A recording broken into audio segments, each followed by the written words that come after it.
Hello everyone. చాలామంది scholarship amount ఎలా check చేసుకోవాలో అర్థం కావట్లేదు కదా! ఈ వీడియోలో నేను ఎక్స్‌ప్లెయిన్ చేస్తాను. అండ్ స్కాలర్‌షిప్ చెక్ చేసుకోవడానికి మనకు అప్లికేషన్ నెంబర్ ఉంటే సరిపోతుంది. ఆ అప్లికేషన్ నెంబర్ మనం స్కాలర్‌షిప్ అప్లై చేస్తున్నప్పుడు అప్లికేషన్ ఫామ్‌లో ఉంటుంది. వన్స్ మీరు చెక్ చేసుకొని తెలుసుకోండి. ఫస్ట్ మనం గూగుల్‌కెళ్ళేసి ఈపాస్ అని సెర్చ్ చేయాలి. ఈపాస్ సెర్చ్ చేస్తే తెలంగాణ ఈపాస్ అని వస్తుంది. తెలంగాణ ఈపాస్ మీద క్లిక్ చేసేయండి.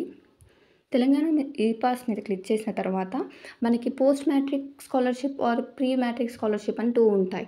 పోస్ట్ మ్యాట్రిక్ అంటే ఏంటి అంటే ఆల్రెడీ ఇంతకుముందు ఇయర్‌ది. సో, 2024ది సెర్చ్ చేయండి. ప్రీ అన్నప్పుడు యూ హావ్ టు సెర్చ్ 2025ది.